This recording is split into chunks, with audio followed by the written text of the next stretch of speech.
கிடைக்காத பிள்ளை வரமே, கண்ணில் ஜொலிக்கின்ற வைரமே.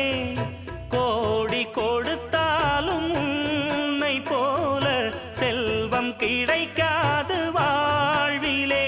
புள்ளிமானே தூங்கும் மயிலே, என்னை மறந்தேன் நானம்மா. எந்தன் வாழ்க்கையின் அர்த்தம் சொல்ல பூக்களின் வண்ணம் கொண்டு பிறந்த மகளே என் மகளே. நான் வாழ்ந்தது கொஞ்சம் அந்த வாசத்தில் வந்துதித்து உயிரில் கலந்தா என் உயிரே. உன் பூவிழி குறுநகை அதில் 1000 கவிதையே. எந்தன் வாழ்க்கையின் அர்த்தம் சொல்ல பூக்களின் வண்ணம் கொண்டு பிறந்த மகளே என்